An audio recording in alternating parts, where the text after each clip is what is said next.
Tetapi itu tadi, transparansi dan akuntabilitasnya tidak bisa dijamin. Dan belum tentu orang mengaku juga korupsi kan, gitu. Presiden Republik Indonesia Prabowo Subianto menyampaikan wacana memaafkan koruptor apabila mengembalikan uang hasil korupsi ke negara. Pernyataan Prabowo ditentang keras ex-Menko Polhukam Mahfud MD yang menilai ide itu sangatlah membingungkan.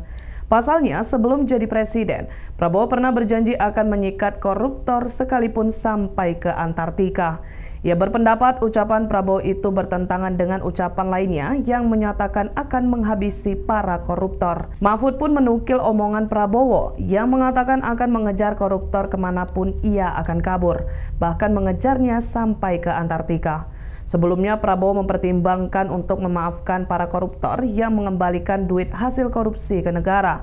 Prabowo mengatakan sedang memberi kesempatan bagi para koruptor untuk taubat. Ikuti terus berita menarik lainnya. Jangan lupa like dan share seluruh akun Tribun Medan.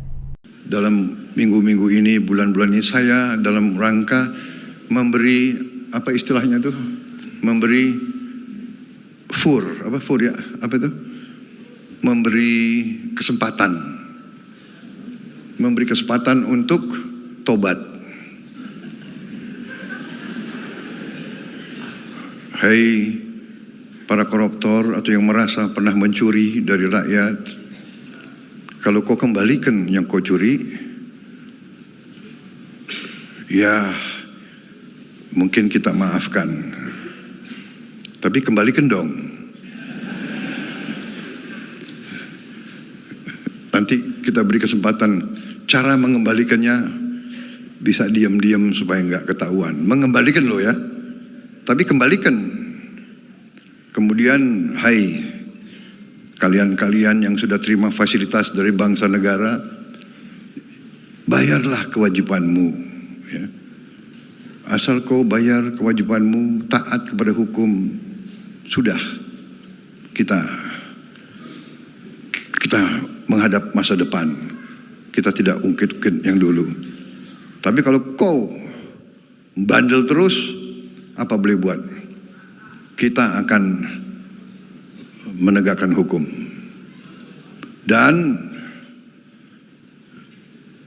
bagi aparat-aparat harus milih setia kepada bangsa, negara dan rakyat, atau setia kepada pihak lain. Kalau setia kepada bangsa, negara, dan rakyat, ayo. Kalau tidak, percayalah, saya akan bersihkan aparat Republik Indonesia.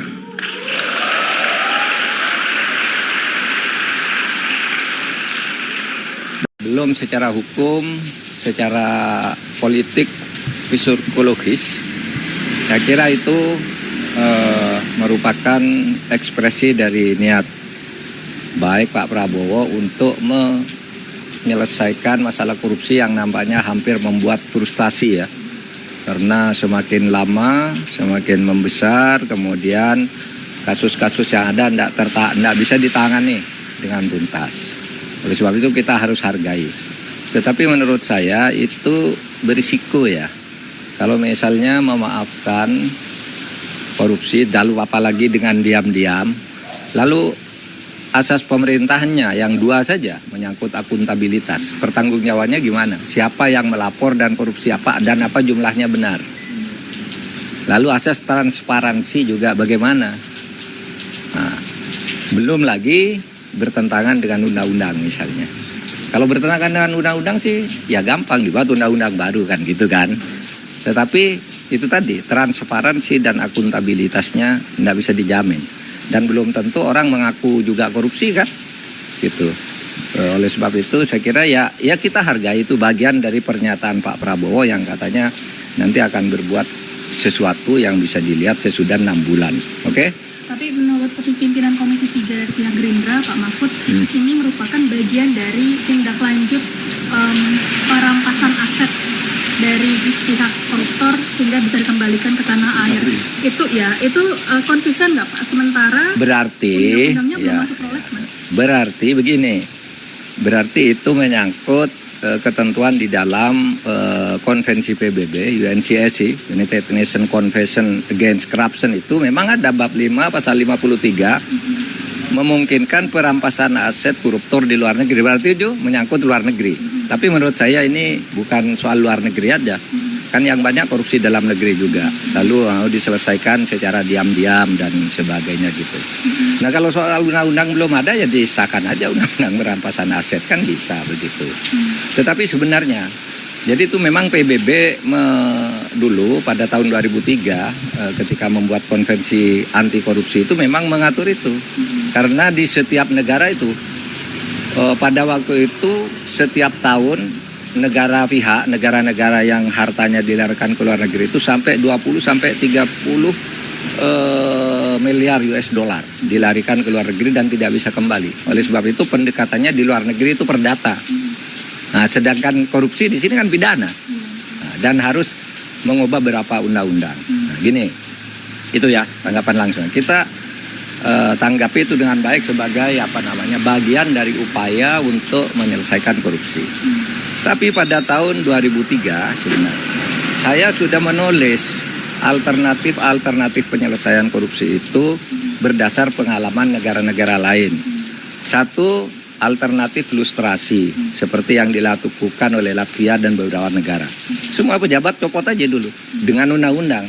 Diasumsikan pejabat yang eselon 2, 3 dan mantan menteri copot, tidak boleh berpolitik, tidak boleh di pemerintahan misalnya selama 5 tahun. Beres. Itu alternatif pertama. Itu namanya pemotongan generasi. Itu banyak di berbagai negara. Tapi waktu itu saya gagas ketika saya sebentar menjadi Menteri Kehakiman. Di awal pemerintahan di akhir pemerintahan Gus Dur menjelang pembentukan kabinet Bu Mega. Saya pernah jadi menteri sebulan lah kira-kira kehakiman. Menteri Kehakiman itu merangkap Menhan waktu itu. Itu namanya lustrasi. Tapi kalau enggak, tiru Afrika. Pardon. Lustration versus pardon. Pemaafan sudahlah diputihkan, tapi sesudah ini bekerjalah dengan baik. Gitu.